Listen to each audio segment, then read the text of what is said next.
Pertanyaan hal yang sama saya tanyakan hal ini ke Mas Roy. Mas Roy, kalau misalnya nanti hasil dari penyidik membuktikan bahwa ijazah Pak Jokowi asli, kita nggak tahu nih ya apakah akan diteruskan atau tidak begitu laporannya dari Pak Jokowi. Apakah Anda juga sebagai pihak terlapor siap begitu untuk dimintai keterangan dan melakukan proses-proses selanjutnya? Karena ini kan laporan bukan hanya di satu tempat aja ya, di banyak tempat, di beberapa pasal begitu.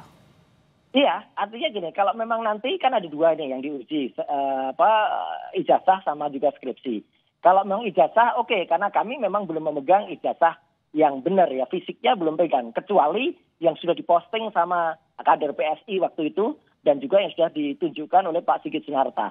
Nah, kalau ternyata asli, ya nanti kita lihat aslinya seperti apa. Baru kita cek juga, saya tetap punya hak untuk mengecek. Karena Pak Jokowi itu adalah pejabat publik. Dia adalah Dewan Pengarah dan Antara. Dia bukan rakyat biasa, jadi tetap harus. Tapi kalau sekali lagi, kalau skripsinya dinyatakan asli, mohon izin kami untuk melakukan uji sampel bersama. Ya gitu, sampelnya sama enggak? Kalau ternyata sampel yang diuji itu adalah sampel yang ada di Universitas Gadjah Mada yang sama kami pegang, nah kami mempertanyakan kok bisa kayak gitu asli? Enggak ada lembar pengesahannya, enggak ada lembar pengujiannya. Nama dosen pembimbingnya salah, yang satu profesor, yang satu doktor. Tidak ada nama Pak Kasmuji. Tidak ada kemudian lagi hal-hal yang kemudian bahkan bentuk tanda tangannya juga meragukan. Jadi nggak apa-apa Mbak, tapi kita objektif aja. Kalau nanti benar, saya akan bilang benar. Kalau nanti tidak, ya saya akan bilang tidak. Dan kalau nanti lanjut, misalnya itu masih palsu, ya kita akan teruskan. Kalau itu memang asli, ya kita tes lagi nanti sampelnya. Itu aja, sampel aja sebenarnya. Kalau dari dulu ditunjukkan, sudah selesai dari dulu lah, nggak merepotkan banyak orang. Gitu. Mas Roy, kalau besok kan ini dari Barreskrim katanya meminta dari pihak untuk kuasa hukum Pak Jokowi memberikan ya ijazahnya kemudian untuk diteliti di uji lapor begitu. Nah, apakah dari pihak Mas Roy, pihak terlapor ini juga sudah menerima undangan pemanggilan baik mungkin dari pihak Mabes maupun juga di Polda? Sama sekali belum. Belum. Sama sekali belum. Sampai dengan kita Zoom, kita telepon live by phone saat ini belum. Tapi saya menghormati kapan saja itu ada, saya akan siap datang bersama dengan kuasa hukum.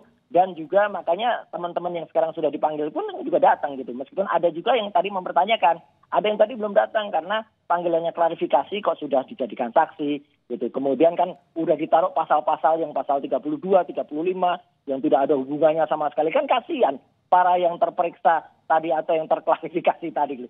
Mereka sama sekali tidak harus repot dengan adanya seseorang yang tidak menunjukkan jasa, kok mereka malah sekarang malah jadi repot. Itu Mbak Audrey. Jadi kalau dari awal sekali lagi tidak bikin gaduh dengan sendirinya, ya tentu saja masyarakat tidak akan gaduh dan masyarakat tidak akan direpotkan dengan hal seperti ini. Oke, dengan cepatnya penyidik datang ke Solo, ke Jogja, kemudian akan segera juga melakukan uji lapor dan tadi dibilang 90%, artinya 10% lagi proses penyelidikannya. Nah, sejauh ini apakah menurut Mas Roy sendiri sudah puas begitu dengan bagus kecepatan kinerja dari penyidik?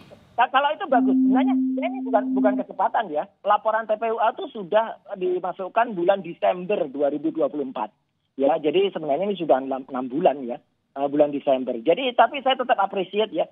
Saya tetap memberikan apresiasi kepada Badan Reserse Kriminal, Barreskrim, Mabes Polri yang telah melakukan itu. Setidak-tidaknya itu nanti akan berusaha kemudian untuk menguji terlebih dahulu apa yang dipermasalahkan, baik itu skripsi, apalagi ijazah. Tapi sekali lagi kalau skripsi, izinkanlah saya nanti tetap akan mengatakan kalau itu memang skripsi yang dinyatakan asli, yang padahal kami menyatakan 99,9% itu palsu, maka nanti kita perlu memperbandingkan. Tidak apa-apa yang namanya uji perbandingan itu sah-sah saja. Ya, kita punya ilmu, sana punya ilmu, kedua-duanya ilmu pengetahuan yang harus dihormati. Hasilnya itu mau banding lagi katanya, mau diuji lagi begitu. Apakah ini tidak keberatan bagi pihak Pak Jokowi dan kuasa hukum, Bang Rifai?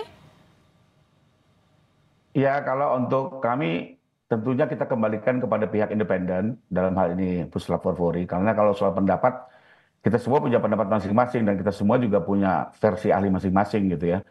Sehingga tidak akan pernah ada jalan penyelesaiannya. Nah, untuk itu memang terbaik adalah kita kembalikan kepada Puslap 4 Polri, sebuah lembaga yang memang memiliki kewenangan dan sudah menjalankan tugasnya berpuluh-puluh tahun ya. Yang tadi saya bilang untuk perkara-perkara yang jauh lebih pelik dari ini ya, mata uang palsu dan segala macam, mereka punya kemampuan dan juga sudah ilmunya juga multidisiplin ya.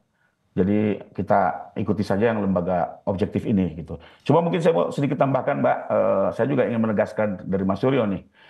Awalnya ini kita bicara soal ijazah yang dituduh palsu kan begitu. Dan tiga-tiga jangan lari dulu ke skripsi. Jadi statement awalnya ada soal ijazah palsu ya, dan ada beberapa yang membuat versi masing-masing ya. Saya tetap tidak akan menyebut siapa terlapor ya, tapi ada satu versi yang bilang bahwa ijazah ini sebenarnya punya sepupunya Pak Jokowi dengan metode menggunakan aplikasi tertentu merubah foto. Ya, itu harus juga dipertanggungjawabkan. Kedua, ada lagi versi yang bilang berdasarkan ilmu kedokteran bisa melihat dari bentuk mata, ciri-ciri tubuh bahwa ini bukan ijazah Pak Jokowi, fotonya berbeda. Nah, ada versi kedua. Ada versi ketiga juga yang bilang bahwa ini tidak ada type sumuramen pada saat itu di ijazah. Ya. Nah, ini semua kan harus kita uji dulu nih, terkait dalil ijazah dulu, jangan lari-lari ke skripsi dulu nih. Apakah tiga dalil itu bisa dipertahankan? Ya, apakah betul-betul bisa dipertanggungjawabkan secara ilmiah? Ya, kami sendiri punya versi-versi yang berbeda, ya, bahwa dalil-dalil yang disampaikan itu tidak tepat, gitu ya.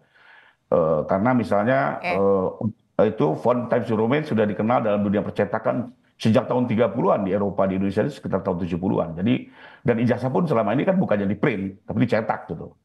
Tapi biarlah itu nanti dalil-dalil itu sendiri juga. Makanya kami tidak mau juga berdebat kusir, biarkan nanti lembaga independen yang akan menguji. Ya. Terus kedua tadi Mas Suryo menyampaikan bahwa Pak Jokowi ini masih pejabat negara. Karena beliau sebagai pengawas di Danantara, saya pikir nggak tepat ya, karena pengawas atau prasarat di Danantara itu bukan kategori pejabat negara ataupun pejabat publik. Ya, itu silakan lihat di undang-undang tentang pokok-pokok kepegawaian, jelas sekali apa definisi pejabat negara, pejabat publik ya. Dan satu gambaran contoh mudah yang bisa dicerna masyarakat, gampang saja. Mantan Perdana Menteri Thailand Thaksin itu kan juga merupakan organ di Danantara sebagai penasehat. Apakah itu dianggap pejabat publik, pejabat negara? Kan bukan gitu ya. Jadi saya pikir juga argumentasinya harus lebih tepat lah. Ya, jangan digebiah-uyah. Nanti masyarakat semakin bingung. Bahwa membela diri silakan saja, saya hormati ya. Saya juga kita tanyain hal ini ya ke Mas Roy. Ya, tapi mungkin lebih proper lah argumennya. Mas Roy. Ya, jadi nggak apa-apa kalau soal pejabat negara nanti bisa kita uji. Yang jelas tidak layak lah menggunakan pasal 27 yang mengaku sebagai rakyat biasa. Itu aja gitu. Kemudian kalau soal ijazah itu sama. Apa yang kami uji itu adalah apa yang diposting dan dinyatakan asli oleh seorang kader yang waktu itu dia jelas betul menyatakan itu asli. Dan itu adalah cukup similar dengan yang sudah ditunjukkan oleh Sigit Sunarta. Bahwa kemudian nanti misalnya dikatakan, oh ijazahnya bukannya gitu. Nah, berarti nanti kita lihat siapa yang kemudian sudah mempublikasikan, mentransmisikan, kemudian melakukan pengubahan terhadap ijazah yang tadi disebut asli itu. Itu aja, jadi gunakan juga pasal-pasal di ITE itu dengan benar. Jangan kemudian pasal 32, 35 yang... Jadi perdebatan ini menurut Mas Roy masih panjang ya Mas Roy ya? Iya, karena kan kita berdebat dengan ilmiah, Mbak. Kita berdebat dengan ilmu pengetahuan. Kita tidak sekedar naratif. Meskipun polisi juga sudah menyelidiki? Bagus, nggak apa-apa. Ayo kita hormati kepolisian untuk melakukan itu, dan hasilnya nanti makanya perlu kita lakukan diskursus bersama. Kalau perlu ada tim independen yang kemudian nanti juga melakukan penilaian atau dari kampus yang kemudian nanti menguji secara ilmiah. Karena kan juga kita tahu lah, gitu. Jangan sampai kemudian ada pihak-pihak yang kemudian sudah merasa lebih tinggi atau lebih tim independen ini yang Mas Roy maksud seperti apa? Independen itu artinya ya mungkin dari berbagai kampus atau mungkin juga bisa kita minta lembaga internasional juga bisa. Tapi kalau hasil dari kepolisian itu nanti memang bisa dipertanggungjawabkan, saya hormati kok. Gitu. Saya menghormati hasilnya. Tapi kalau ternyata lagi-lagi ya, saya bicara skripsi karena kalau skripsi saya nggak pegang primary evidence. Kalau ijazah kita tunggu nanti. Kalau ijazah kami pun sudah pegang primary evidence, izinkanlah juga kita untuk ngecek. Jadi tadi tetap pada statement semula, kalau itu nanti ternyata beda ya kita tetap bilang itu beda fotonya, sudah kita uji pakai ELA, error lighting analysis, kita uji pakai face recognition dan face comparison. Itu Mbak. Mas Roy, terima kasih Bang Rifai, terima kasih informasinya. Terima kasih Mbak Rifai, terima kasih Mbak Udin, terima kasih juga Kompas TV. Sama-sama Mbak, terima kasih Mas Roy. Terima kasih Mas. Yuk, terima kasih.